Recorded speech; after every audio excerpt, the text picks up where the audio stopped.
राहुल कुलकर्णी आता आपल्यासोबत लातूरहून आहेत, आपण त्यांच्याकडे जातोय। राहुल, या सगळ्या चर्चेच्या दरम्यान एक मुद्दा असाही आहे की काँग्रेसकडे दोन नेते होते, एक म्हणजे दिलीपराव देशमुख ज्यांनी आतापर्यंत स्थानिकचं राजकारण सांभाळलेलं आहे आणि शिवराज पाटील चाकूरकर, हे दोन्ही नेते गेल्या काही दिवसांमध्ये ज्या पद्धतीने बॅकफुटला गेलेत, या सगळ्याचा परिणाम लातूरमध्ये काँग्रेसला भोगावा लागतोय।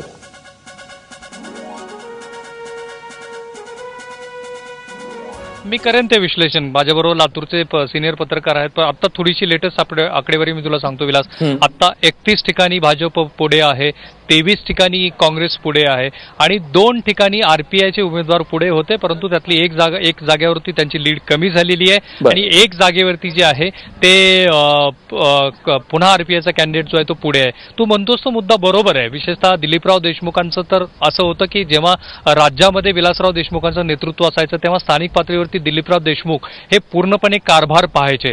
असं म्हटलं जातं की ज्याचा खुलासा खुद्द अमित देशमुख यांनीच केला होता की जिल्हा परिषदेच्या निवडणुकीमध्ये आता इथून पुढे काकाच्या सल्ल्याने मी चालेल। बहुधा त्याच्या आधी ते काकाच्या सल्ल्याने चालत होते की नाही त्याची फारशी कल्पना नाहीये, परंतु विलासरावाच्या नंतर मात्र दिलीपराव देशमुखांनी काहीसं दुर्लक्ष केल्यासारखं दिसत होतं स्थानिक पातळीवरती। ते कुठेही लक्ष सक्रिय नव्हते आणि शिवराज पाटील चाकूरकरांचं नेतृत्व जे आहे, ज्यांचं जे राजकारण आहे ते सुरुवातीपासून राष्ट्रीय स्तरावरती राहिलेलं आहे। त्यांनी कोणत्याही राष्ट्रीय मुद्द्यावरती सातत्याने वक्तव्य केली, त्या प्रश्नावरती चर्चा केली, ते बोलले, परंतु लातूरच्या स्थानिक राजकारणामध्ये बहुधा 2 नेत्यामध्ये विसंवाद नको म्हणून त्यांनी फारसं लक्ष घातलेलं नाहीये। परंतु या दोन्ही नेत्यांचं बॅकफूटवरती जाणं हे काँग्रेसच्या दृष्टीने सुद्धा हानिकारक ठरलेलं आहे। तुम्ही दोघंही माझ्याबरोबर आहात। एकतर दिलीपराव देशमुखांचं सक्रिय नसणं किंवा असणं काय नेमकं? दिलीपराव देशमुखांनी जेव्हा अमित देशमुखांचं नेतृत्व उभं राहायला सुरुवात केली, या नेतृत्वाला सपोर्टिंग करण्याचं काम दिलीपराव देशमुखांनी केलं।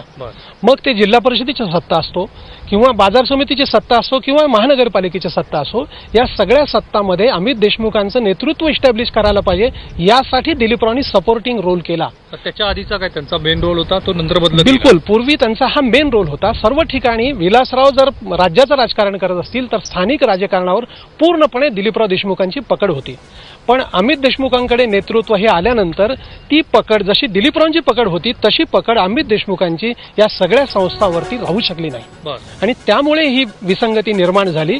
आणि एकीकडे विलासराव देशमुख मुख्यमंत्री असताना देखील जी आता पुन्हा पडझड होती आहे। आता असं काही जण लोकांच्या प्रतिक्रिया आहेत, जे काही आता काँग्रेसच्या जागा येत आहेत ती विलासराव देशमुखांची पुण्याई आहे आणि त्यामुळे पुण्याईमुळे ह्या जागा येत आहेत। अमित देशमुखांचं नाही, लोकांचं म्हणणं असं आहे की ह्या ज्या जागा येत आहेत ना ती विलासराव देशमुखांची पुण्याई आहे। अमित देशमुखांमुळे जी काही पडझड होते ती अमित देशमुखांमुळे, पुण्याई आहे ती विलासरावांची। हे फार मोठं स्टेटमेंट आहे तुमचं।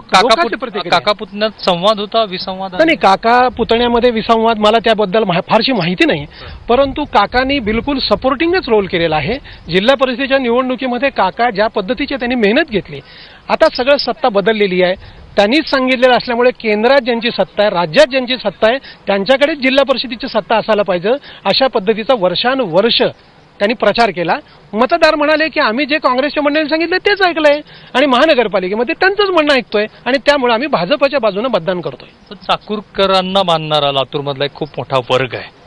चाकूरकरांच्या कुटुंबातनंही कुणी पुढे आलेलं नाहीये किंवा स्वतः खुद्द चाकूरकरही काही सक्रिय असताना दिसत नाही। आपण म्हणाल तसं चाकूरकरांचं नेतृत्व हे राष्ट्रीय नेतृत्व आहे।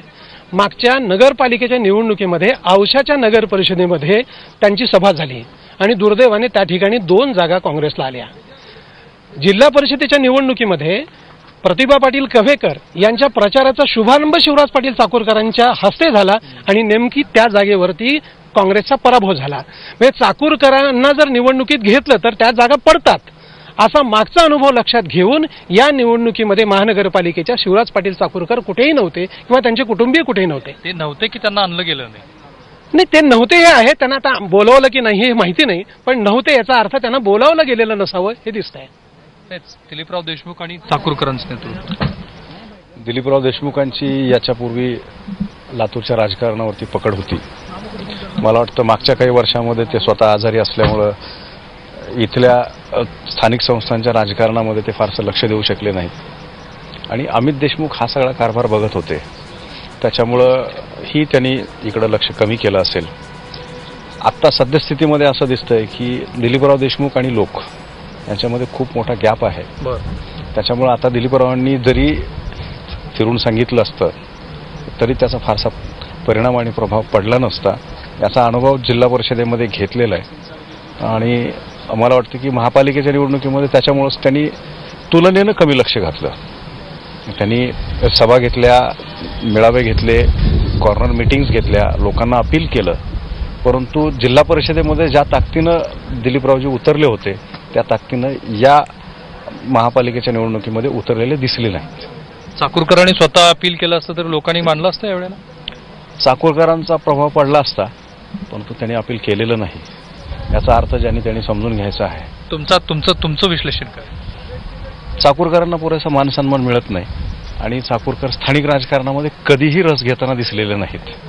अपवादात्मक परिस्थितीमध्ये एखाद्या कार्यकर्त्यासाठी ते जातात, परंतु स्थानिक राजकारणापासून दूर दूर राहण्याचा त्यांचा कायम प्रयत्न असतो आणि तसाच प्रयत्न त्यांनी लातूर महानगरपालिकेच्या निवडणुकीमध्येही केलेला आहे. चल, तुम्ही राहा माझ्याबरोबर.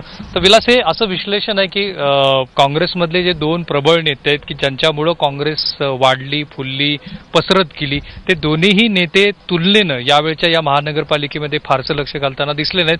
दिलीपरावांनी निश्चितपणे प्रयत्न केला, परंतु हे जे विश्लेषण करतायत त्यानुसार आता लोक आणि काँग्रेस पक्ष याच्यामध्येच इतकी दरी वाढत चाललेली आहे की लोकांनी बहुधा भाजपच्या दिशेनं फार मोठा कल दिलेला आहे. आणि मी पुन्हा वारंवार महाराष्ट्रातल्या प्रेक्षकांना सांगायला पाहिजे की हा हिस्टॉरिकल मॅन्डेट यासाठी असेल की छोटी छोटीच बेटं आता काँग्रेसची शिल्लक राहिलेली आहेत. त्यातल्या एखाद्या बेटाला इतका मोठा धक्का बसत असेल तर फक्त स्थानिक पातळीवरती नाही तर राज्य पातळीवरच्या काँग्रेस नेतृत्वाला सुद्धा आता विचार करण्याची वेळ आलेली आहे. विलास, नक्कीच लातूरमध्ये नेते आणि जनता यांच्यात जी दरी वाढलेली आहे तीच दरी इथं आकड्यांमध्ये सुद्धा दिसते. 31 भाजप, काँग्रेस 25. धन्यवाद तुम्ही दिलेल्या सगळ्या सविस्तर माहितीबद्दल.